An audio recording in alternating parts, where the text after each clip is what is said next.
Very good mixture. Of course, we have some Winston Cup drivers in the field, some representation from the All-Pro Series and other series around the country on a very unique racetrack.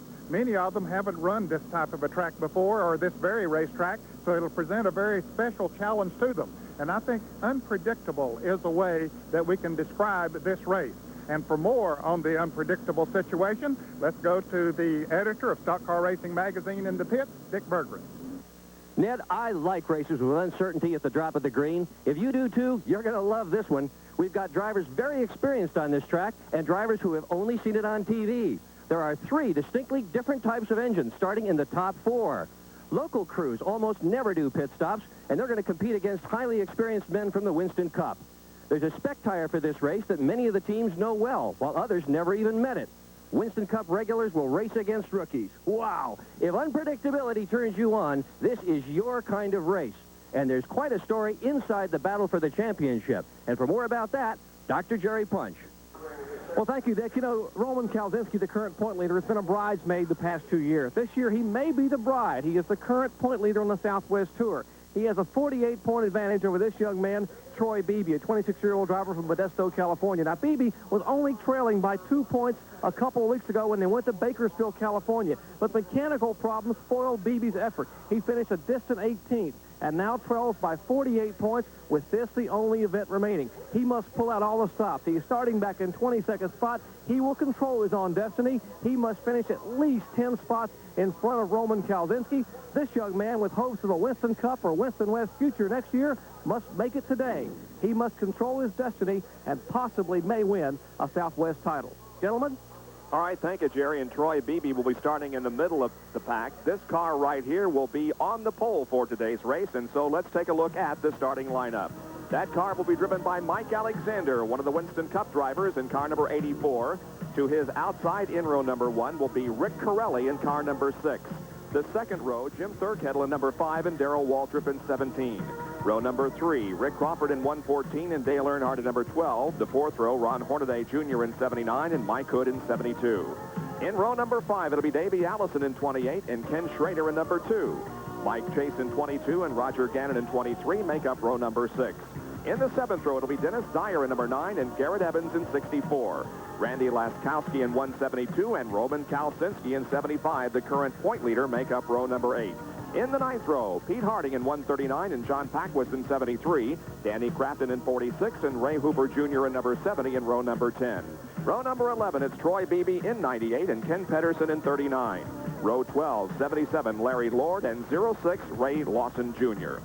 Going to row number 13, number 20, Lauren Kelly and Ron Brown in number 112. And the 14th row, Ed Ash in 43 and Mark Walbridge in 07.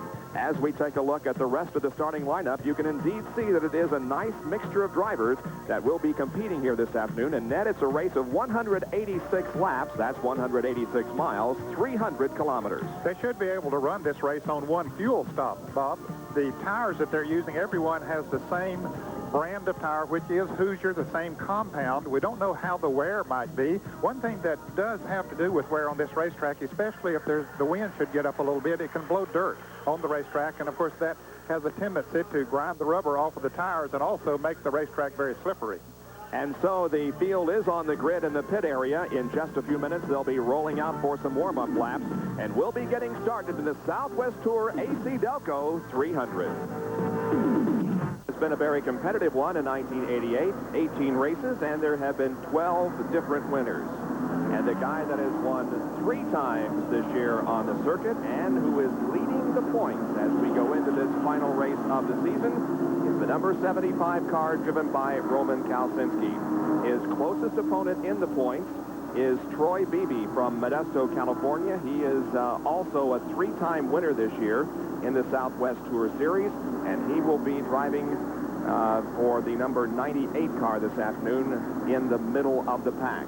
The pace car has pulled off of the racetrack, at least one of them. However, the field is still under the control of another pace car, and we'll go one more lap before we getting the green flag for 186 laps. Here comes the Troy Beebe machine, and he, as we said, will be trying to steal the championship away from Roman Kalzinski in this final event.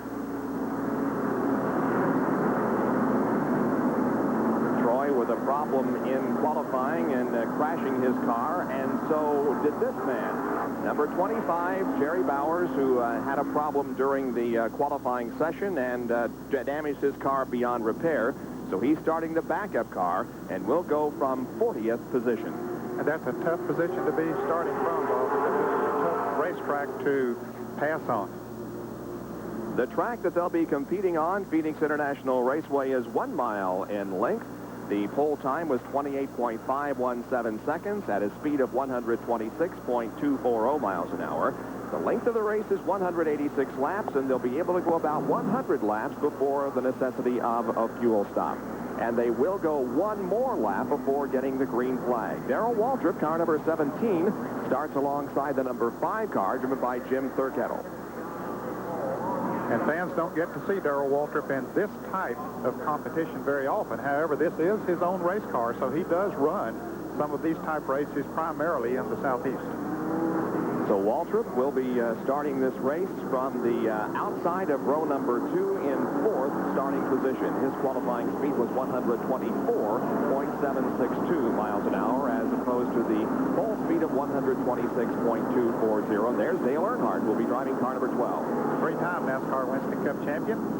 Piper Aircraft sponsoring that car. And, of course, number 12 is a number that Bobby Allison has made famous in various forms of competition, and Piper Aircraft, of course, is a sponsor for Bobby Allison in some of his short-track racing. The number 28 car driven by Davey Allison, and the number 2 machine driven by Ken Schrader. So a couple of Winston Cup drivers here starting side by side in the 5th row, 9th and 10th positions. And Bobby Allison made the trip here this weekend to watch his son Davey and all the other action here at the Phoenix International Raceway. So the car is now on the backside of the racetrack, not a true oval. There is a dog leg in the back of the backstretch and creating kind of a D-shaped track. And that is one of the very interesting items about this racetrack as we now get set for the green flag and 186 laps of racing. Pace car is in turn number 3, taking up pace just a little bit. It'll be ducking into the pit area here in just a moment, and the field will be under the control of Mike Alexander. Pace car is in. The field comes off of corner number 4, and they're anticipating a green flag, and they get it. We are underway with the AC-Delco 300. Well, Alexander has the inside groove going into turn 1, and that is the preferred position. Number 72 car, driven by Mike Hood, had a very bad start, and they had to take evasive action behind him, but everybody got through okay as they race now into turn number 3 for the first time this afternoon. It is Mike Alexander. That's Rick Corelli in the white number 6 car to the inside. Here's the completion of lap 1.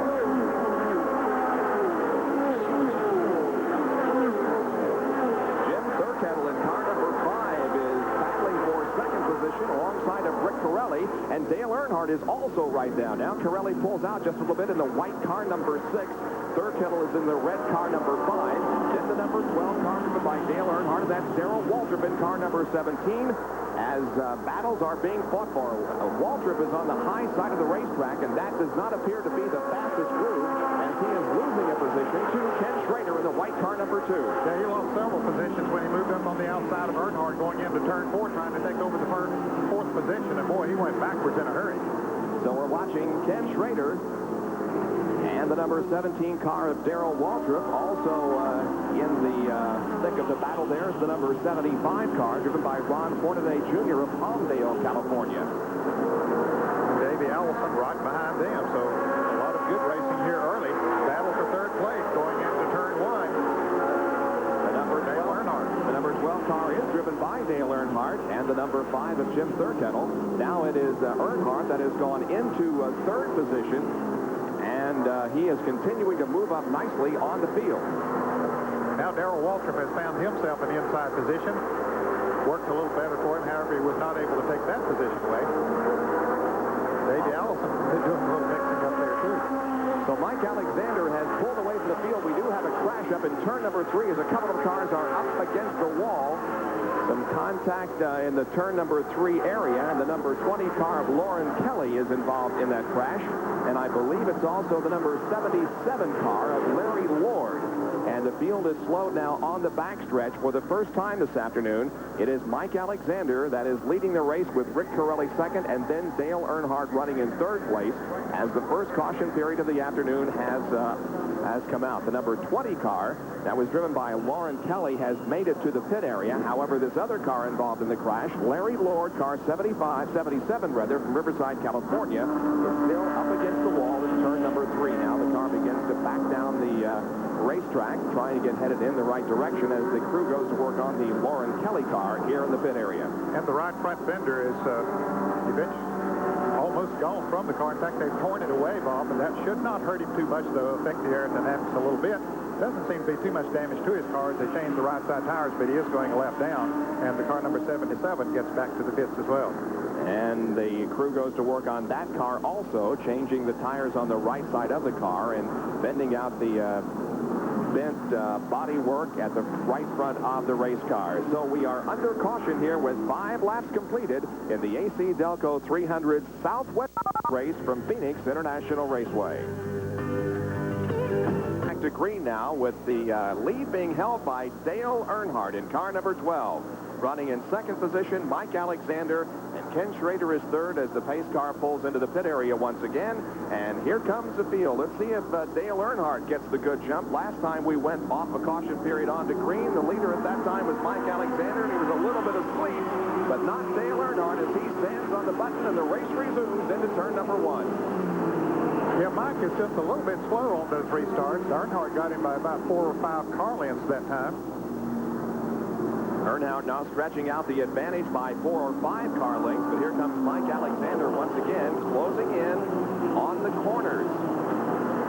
His car does seem to be working very well on the low side of the racetrack. And 21 is completed with Dale Earnhardt remaining in the lead. Here's a report from Dr. Jerry Punch on pit road.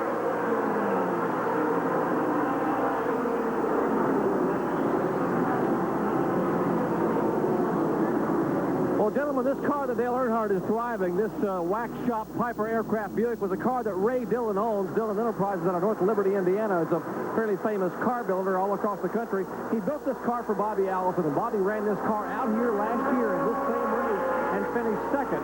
Now, Bobby also won the Texas Race of Champions about a week after he won at Daytona back in February. And a very interesting conversation. A few minutes ago, Earnhardt was running third in the race in the early laps. Now, he climbed in the car. He's on that radio with Ray Dillon, who's the car owner. Someone else just hopped on the radio to talk to Dale Earnhardt, and it was Bobby Allison. Bobby Allison is here in the infield in a motorhome, and he told Dale, he said, "Hey, buddy, put your foot down." Dale said, "Hey, I'd like to see you. Let's get here." Bobby said, "Tell you what, you win it, and maybe we can meet in victory lane." And they began joking on the radio. So as soon as Bobby got here, Dale pushed the button and took the lead. And I think we probably see him lead quite a bit today. Well, it's nice to see Bobby Allison here at Phoenix International Raceway as he is recovering, of course, very nicely from those injuries suffered at Pocono in June. There's first and second, Dale Earnhardt and Mike Alexander back in the pack. Some action going on as we watch these cars cross the line. Here comes Third Kettle, followed by Daryl Waltrip, and then the 28 car driven by Davey Allison as they contest the 4th position. Well, the front 2 cars have pulled away from the 3rd, 4th, 5th, and 6th place cars, but good battle going on there. Davey Allison now trying to move on the inside of Daryl Waltrip. And up front, we have a good battle. In addition to this one involving Davey Allison and Daryl Waltrip, we are seeing Winston Cup drivers certainly putting on the best performance so far. There is Davey Allison taking over that 5th position from Daryl Waltrip. And up front, it is still Dale Earnhardt and Mike Alexander. It's a very close contest between those two. Mike Alexander closes in once again. Earnhardt separates himself from Mike Alexander by about a car length as Alexander drifts just a little bit high going into corner number 4. They come out of the corner and down the front stretch. It's still Earnhardt leading, but just about a car length over Mike Alexander. It didn't take him long to make up the deficit, the 4 or 5 car lengths that he dropped from the restart of the race. Now he tries to get a nose-up under it. Into the dog leg on the backstretch, but it is still He's going to make it. And here comes Mike Alexander to the inside, side by side with Earnhardt. Earnhardt doesn't want to give up the position, but Alexander has a nose on Dale as they come out of the 4th corner. car. Looks like there has been some contact between the two as the right rear of Alexander's car is showing a little bit of damage. Look at this side-by-side action into turn one. Earnhardt on the high side and Alexander low. I don't think people expected cars to be able to run at least a full lap around here side by side at the speed that they're running, Bob. Both of those cars handling very well, but Alexander on the inside seems to have the advantage, but Earnhardt just won't give up. Many of these drivers performing on this racetrack for the very first time.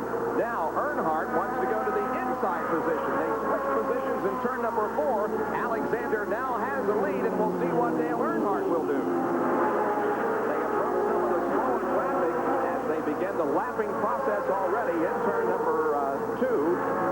Down the backstretch once again, it is Mike Alexander that has taken back over the lead from Dale Earnhardt. Let's go to the pit area and Dr. Dick Berggren. Well, Bob, I'm watching Mike Alexander's car. That's one of the more interesting automobiles here. It is definitely the aerodynamically most slick car. There isn't a sharp edge on that thing, whereas all the rest of these cars have sharp edges on the trunk and other places. Now, the officials looked at it. They said, this car is so smooth, we're going to have to give you a 50-pound penalty for it. This morning, Alexander said he didn't understand why he had the penalty, but he's running with it anyway. I should also point out it is about the lowest car in the field. This thing hardly even moves the air when it goes through. There's a view from our mountain cam, which is located on the mountain just outside of turn number 4. A great view for the spectators up there to give you a great perspective of this overall one-mile track here at Phoenix International Raceway as we watch the leaders, Mike Alexander in car number 84 and Dale Earnhardt in car number 12. Well, the fact that that car is so slick and so low, as Dick Berggren pointed out, is certainly helping him get through these turns. He just can drive the car anywhere he wants to go with it, and it sticks down on the inside, and that is the preferred route. Mike Alexander, of course, was in the lead of the Busch Grand National point standings for quite a while during the 1988 season, however, fell to third in the final races as Tommy Ellis captured the Busch Grand National Championship and Rob Moroso finished in second. There's the number 2 car of Ken Schrader. He's third on the racetrack. Then comes Jim Thurkettle and Davey Allison. So a good battle there for 3rd, 4th, and 5th position. Allison has moved up through the field quite well. He started in the 9th position, now running in 5th. And behind the white car of Davey Allison is the blue car, number 23, and that is driven by Roger Gannon. However, he is a lap down. And behind him is the black car, number 17 of Daryl Waltrip, who's running 6th, and here's trouble. And it's Rick Corelli at car number 6, who was a very up-and-coming contender. He was in the 8th position when this crash occurred. The car is against the wall here on the main straightaway, just a little bit from the start-finish line as the others come off of corner number 4, and the yellow is waving for the 3rd time this afternoon. Everybody is going to be able to get slowed down and avoid the Corelli car. Unfortunate situation for Rick, who was running 2nd early in the race, has fallen back to 8th position and now finds apparently his race over against the front stretch wall. So we have our 3rd caution flying over Phoenix International Raceway in the AC-Delco 300. This is the NASCAR Southwest Tour, and we'll be back right after this. Green once again, and it'll be on lap number 70. This is a 186-lap race, and here comes the field out of the 4th turn. The green flag waves once again, and the leader of this race is that 3rd car back, the yellow and white number 98, that's being driven by Troy Beebe, who is one of those in contention for the crown here, the Southwest Tour Championship. The 2 cars that restarted this race ahead of him are actually at the tail end of the lead lap. And Beebe now is the leader. In 2nd position is the number 9 car that's being driven by Dennis Dyer, but several of those cars did not pit under this caution period. Dale Earnhardt has already worked himself back up to about in the top 5, I believe, Bob, after making a pit stop, or momentarily he was there. There was a lot of scrambling on the backstretch back of the leader, and they've sort of gotten themselves squared away now, but the car number 98 checking out on them.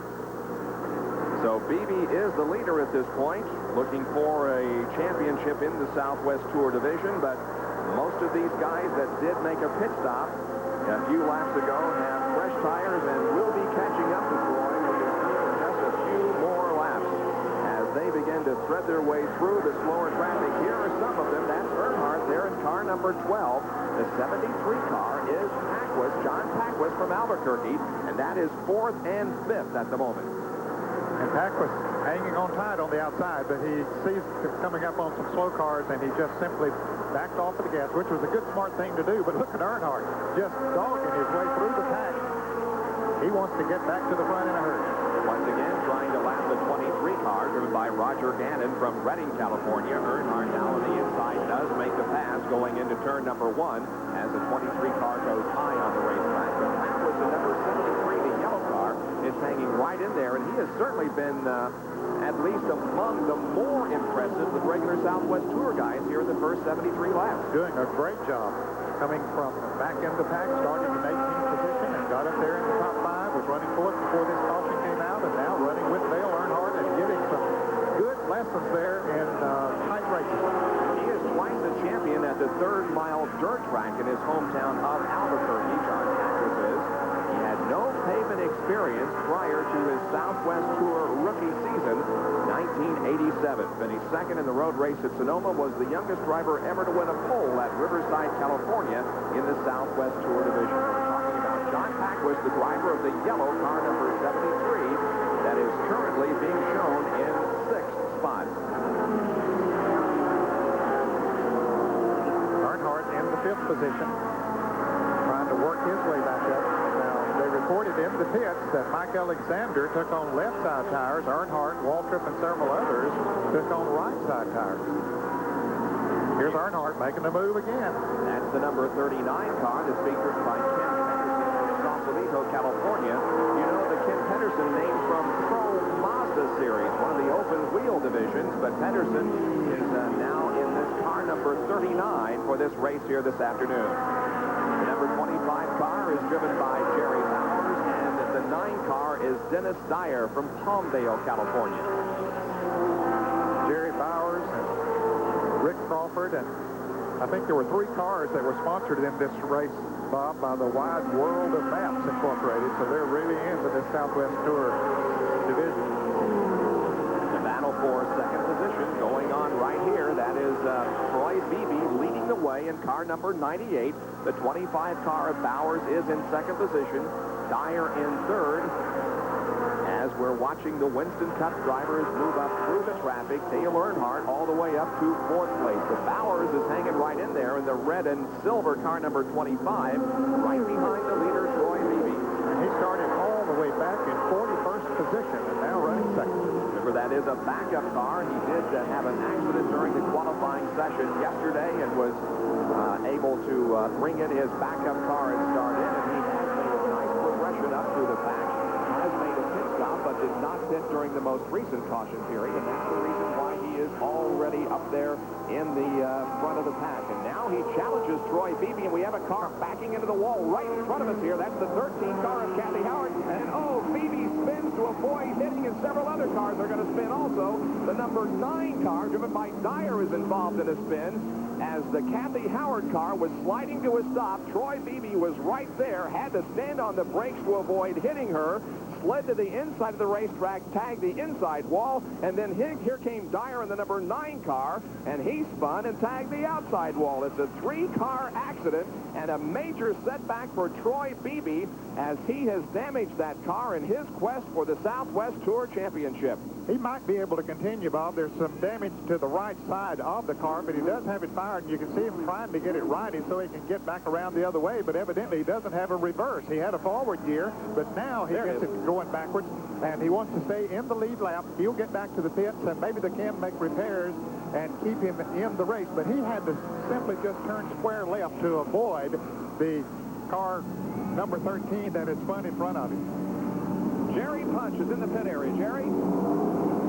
Dale Earnhardt back in the pits. Likewise, Davey Allison sitting just behind Dale Earnhardt. So both these drivers will come in and now take on left side tires. Remember, you can only put 2 tires on during caution. That's just last caution a few laps ago. They put on the right tires. As Mike Alexander now exits the pit and heads down pit road. So Alexander will have fresh rubber all the way around. As will Earnhardt. He jumps off the jack and heads back toward turn 1. And Davey Allison still on the jack here getting left side tires. So so several make additional pit stops now. There's Earnhardt going back out onto the racetrack down the acceleration lane. You'll notice some grass being grown there in the first turn area. And here is the replay of Troy Beebe. Now watch him stand on the brakes as the Howard car is right ahead of him. He just had to stand on the brakes and turn it square left. Of course, when it did, the back end went around. He hit the inside retaining wall and did some damage to the right side of the car. He has since brought it back to the pits, but he's about to go a lap down. And, of course, the fellow who's in second place in the point standing. Now, here is the original spin by Kathy Howard coming off corner number 4. Looked like she just simply lost it as she came off the turn, Bob. Went around and backed in to the retaining wall and slid back across the racetrack right in front of Troy Beebe, and that's when he had to make his evasive move. Of course, a very fine gesture on his part to make that move. First of all, to save his own car, but also to keep him from hitting her, from T-boning her. And in the number 9 car, Dennis Dyer also became involved in that crash. There is Beebe in the pit area as the crew is replacing the rubber on the right side of that car and trying to bend out the bodywork to keep it from rubbing on the tires. Dick Berggren is watching from pit road.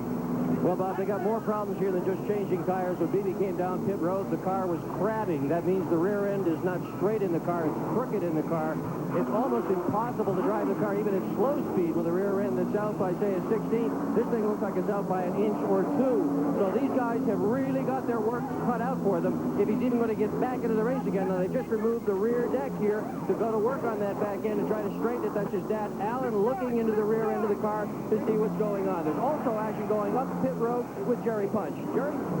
Well, Rick Crawford having this trouble too, Dick. And Crawford, a driver out of Mobile, Alabama, he has had an oil pump drive belt come off, so he has been on pit road, and this caution certainly a break for him. He just come down pit road having lost oil pressure when the caution came back out. So a couple of cars smoking out there. A couple other quick pit stops. Daryl Waltrip came in. He took on left side tires, as did Kenny Schrader. So now all the Winston Cup regulars running the Southwest Tour event have fresh rubber. And we also saw a fire in the number 07 car of Mark Walbridge here on pit road. So a lot of action here with 81 out of 186 laps are completed. We come to Phoenix International Raceway seeing a lot of improvements. And here is Dr. Jerry Punch with a quick fact.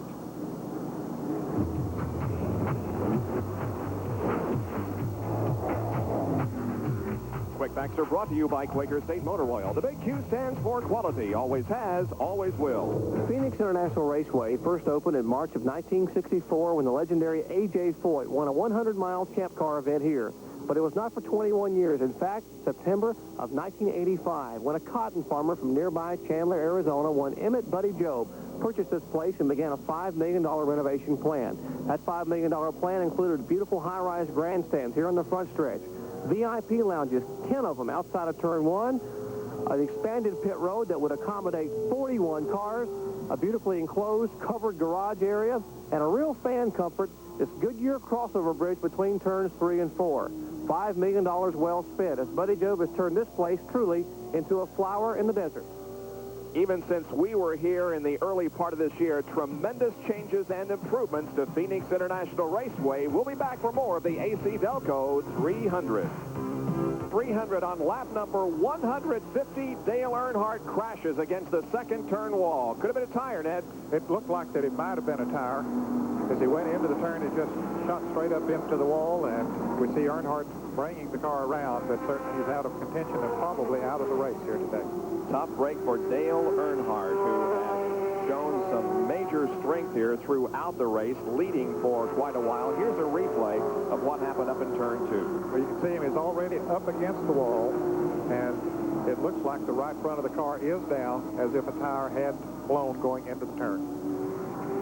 He had led on six different occasions today and started this race in 6th position, but you can now see how that right side of the car is down and there is damage to the right side of it. Jerry Punch is in Dale Earnhardt's pit as he slowly makes his way down pit road, but he's going to turn back into the garage area before he makes the pit. Jerry? Well, Dale radioed in and said he thinks he may have cut a tire. He must have cut a tire because, as you said, Bob, the car just veered directly into the outside wall there toward turn 2, and it's pretty heavily damaged. And even if they could get the car fixed, there's just so few laps left, it wouldn't be worth their while. They were hoping to win this one for Ray Dillon, the car owner and builder, and for Bobby Allison, who's driven that car so many times with so many tremendous wins.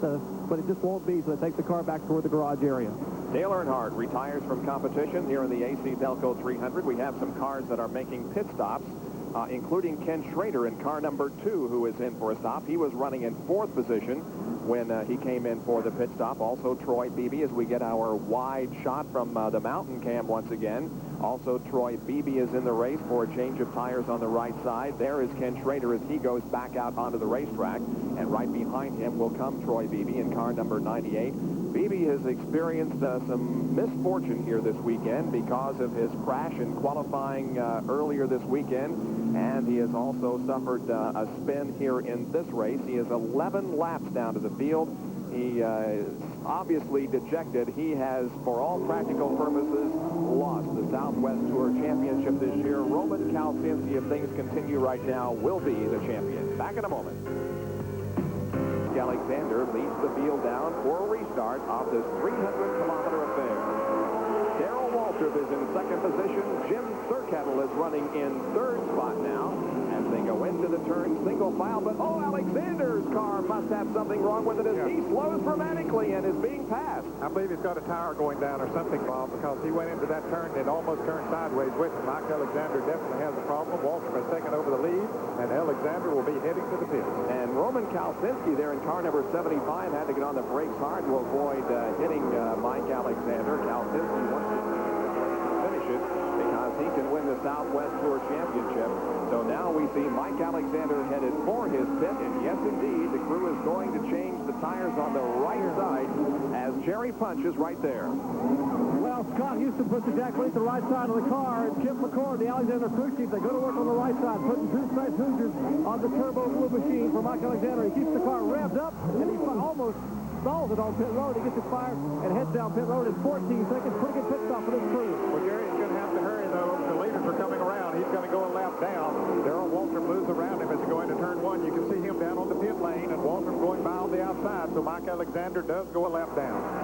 Tough break for Mike, who had run so well in this race, and it started from the pole position at a speed of 126.240 miles an hour. Waltrip now has the lead in car number 17, and Jim Thurkettle in car number 5. The solid red car is running 2nd, and that completes lap number 164. We have got 22 more to go.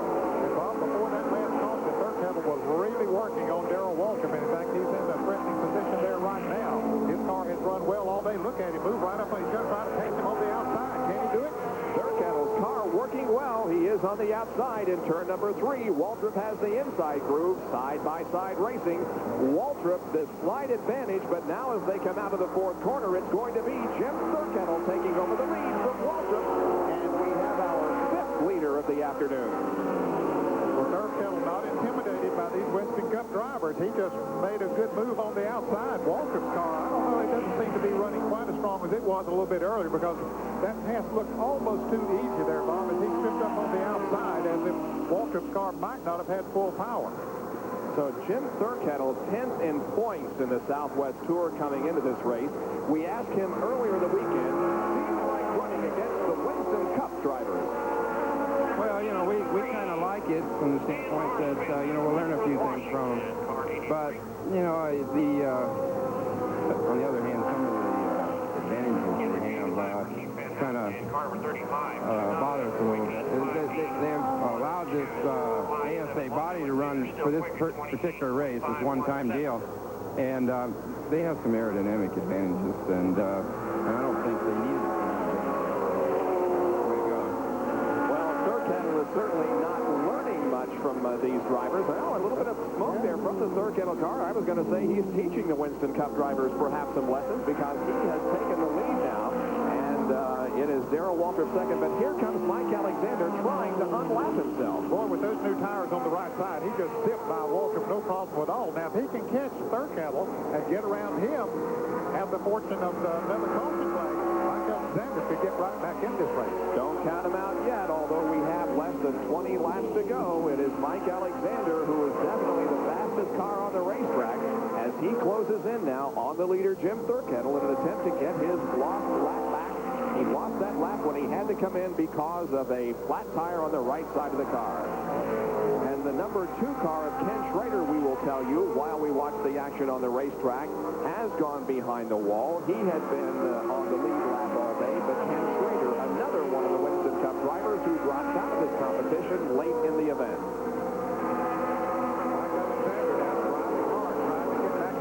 And here we have a car down on the inside as the caution is out. Okay, do they race back to the flag? And if so, Mike Alexander is going to beat him, and he's running into all of that dust from that car on the inside, but he drives right on through it, and is going to try to beat Thurkettle back to the start-finish line and get back in the lead lap. The 127 car of Brian Brown is one of those involved. There you can see how Mike Alexander beat Thurkettle back to the caution flag. There is one of the cars involved in the crash. That was the car that was up against the wall in the third turn, the number 127 of Brian Brown.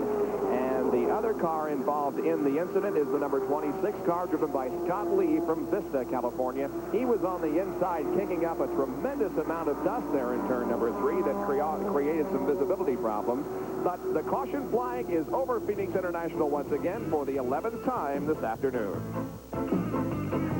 Top 10, it's Jim Thurkettle, Daryl Waltrip, Roman Kalsinski, Ken Pedersen, and Ronnie Saw. 6 through 10.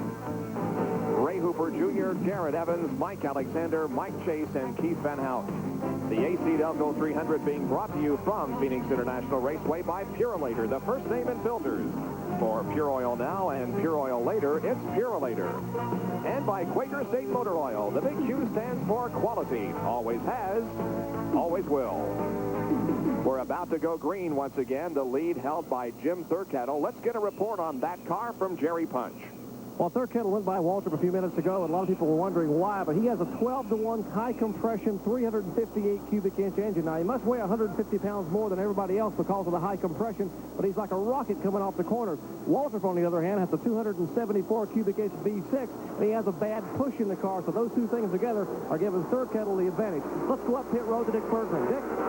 Well, as we get ready for the green flag, Mike Alexander is running a 9-to-1 low-compression V8 engine, and he's got his problems, too. His car has got a vibration. He's had it for much of the tail end of the race, and this is exactly what he did not want to do, have to push the automobile. They're afraid if they push it hard, they might break it. But just under that last caution flag, he took on 2 left-side tires that were new. He's got 2 right-side new tires from the caution flag just before it, and he's in a great position to rocket through the field if the car can hold up. All right, let's explain now that as we come down and complete that. Yes, Mike Alexander did get his lap back, but in this division, they do not start in the 2 abreast formation. They start in single file. Although he was on the lead lap, Mike Alexander restarted this race from way back at the tail end of the pack, and he's got to come through everybody else to get back in contention. Yeah, as a result of his pit stop, he was absolutely at the rear of the pack, so he'll have to pass every car in the field to get the lead, and I don't think he has enough time to do that, Mo. There he is. He has passed several cars, but still has a long way to go. It does not look good for Mike Alexander, despite the fact that he has 3 brand-new tires on that car. 2 right sides and the left rear are new. So there is Alexander as he works some of the slower traffic and is disposing of some of those, including the number 35 car driven by Keith Van Houten. There he passes him, and so Mike Alexander is moving up, but the time is running short. Here, meanwhile, is the race for second position. It's Daryl Waltrip in car number 17 and Roman Kalsinski in car 75. And Kalsinski has driven a very smart race. He has stayed out of trouble. Now finds himself really in a battle for second position here as he goes to the outside of Waltrip, and Kalsinski goes into second position at the moment. But here comes Waltrip battling back on the inside of the racetrack. Nevertheless, Kalsinski is going to be the Southwest Tour champion for 1988. Well, certainly don't want to take any unnecessary chances, but he does, I believe, have the championship sewed up right now, just trying to get himself a good finish, and racing side by side with 3-time Winston Cup champion Daryl Waltrip has to be a big thrill for him. Inching ahead of Waltrip again, and now putting himself solidly in second position, but he has a lot of racetrack to go before he catches the leader of the race, Jim Thurkettle. And here comes Waltrip back. Meanwhile, there you see the interval between first and second and third. There is the leader, Thurkettle, coming down now to cross the line, and here comes second position. So it's about, a 3-second interval between first and second spot. Thurkettle has moved on out, away from him, just running out by himself, no problem as far as any traffic is concerned. All all he's got to do is just keep her between the rails and keep her running good, and he'll have himself a win. Jim Thurkettle, an engineer by occupation, he missed half of the 1987 season as we check the interval once again between first and second, and there is about 2.2 seconds. Thurkettle missed about half of the 1987 season when his equipment was destroyed in a highway fire. But now he finds himself in 10th place in the point standings as we would make that 20th position. He's 20th in points going in, having competed in only 8 of the 18 races on the Southwest Tour for 1988. We'll check the interval once again to see if indeed there is by about 0.2 of a second. So Kalsinski is moving up. Oh, and he goes high on the racetrack, and I don't think he wanted to do that, but nevertheless gathered it in as he is closing in on Thurkettle. But again, I think we're running out of laps because coming down this time, we will have only 3 more circuits to go. Well, we see Pedersen running in the white and red car, running in the 4th position, and not far behind that pack of cars is Mike Alexander. He has really picked them off as he came up through the field, but time is going to run out on him before he gets too far up, and he might get himself a top 5 finish out of this. Well, it's interesting that Thurkettle has been able to beat all of these Winston Cup drivers here this afternoon, as a lot of mechanical problems have struck the Winston Cup drivers. Oh, Waltrip is high and slides into the wall in turn number 3. And he slides across the racetrack. It is narrowly missed by Troy Beebe, as Beebe once again had to take evasive action as he did earlier in the race, spinning on the main straightaway. I think that push on his car perhaps got too much. It either wore the right front tire out or something, and I think that's what caused him to go into the wall. And the white flag is coming out. The yellow flag is coming out first. The white flag was scheduled to come out here very shortly, but Daryl Waltrip sitting just inside the racing group, the entrance to the pits there, and that's the reason for their yellow flag now. It'll be the 12th. I really wondered if they were going to throw the caution because Waltrip's car is off the racetrack somewhat in the entrance to pit road, but yes, the yellow has come out. And there you can see Waltrip's car sitting on the apron in the 4th turn. And we'll take a look at what happened once again as Waltrip battled alongside the number 23 car of Roger Gannon. Well, there's no contact yet between them. No contact at all between the tires. Something happened. His car just broke loose and slid up into the outside wall. And apparently one of the tires did go down on his Superflow car number 17. And Mike Alexander has fought his way all the way back up, I believe, to 3rd from the rear of the pack after having that unscheduled pit stop. The white flag has been displayed, so this race is going to end under caution. The wrecker is at the front of the Daryl Waltrip car, but the field is under caution, and as they come down, they will receive the checkered flag, signaling the end to the AC-Delco 300 Southwest Tour race from Phoenix International, and the winner is going to be Jim Thurkettle. Roman Kalsinski finishes in 2nd position and wins the Southwest Tour Championship for 1988. There's the checkered flag and the celebration from the crew. I believe finishing in 3rd position is going to be Mike Alexander. 4th was Ken Pedersen in car number 39, and the number 70 car, driven by Ray Hooper Jr., will be unofficially the 5th place finisher. So an interesting race, and again, Ned, I think with the exception of Mike Alexander, who's right there beside Jim Thurkettle, we saw mostly, I think, all of the Winston Cup drivers, with the exception of Mike Alexander, fall by the wayside, leaving Jim Thurkettle the victory. They had problems, the Winston Cup drivers did, and remember we said at the top of the show, unpredictability? Boy, I'll tell you, it was very unpredictable here today. That is exactly what we saw. We'll be in victory lane in just a few moments, talking with Jim Thurkettle, who has won this 300-kilometer race at PIR. 300. The winner was Jim Thurkettle. Roman Kalsinski was 2nd, Mike Alexander 3rd, Ken Pedersen 4th, and Ray Hooper Jr. finished in 5th position. Our Winner's Circle interview is being brought to you by Goodyear Eagle Tires. Goodyear, because there really is a difference. Here's Dick Berggren. Well, Jim Thurkettle's 4th win here at the Phoenix International Raceway for you, and you did something nobody's supposed to do. Generally, when there's a lot of Winston Cup drivers, they win the race. How did you pull it off? Well, they were real tough. I I think our pit strategy might have been a hair better. We pitted for right side tires a little later than they did, and I think it might have made the difference at the end of the race. Now, this must be a very sweet victory for you, given that your equipment was destroyed in a highway fire this year. Your car owner has just recovered from major surgery.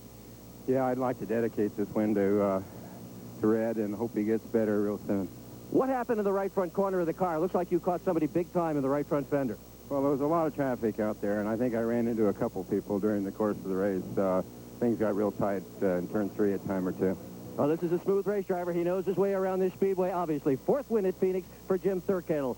Jerry Punch is with the champion, Roman Kalzinski. Jerry? No doubt. I'm with the champ here, and twice a bridesmaid, and now he's a bride. Roman Kalzinski, congratulations. You did it in fine style. You had a good run today. Congratulations, champ. Well, we just ran out of luck, out of laps. I can't tell you how happy I am, especially for all the crew and everything.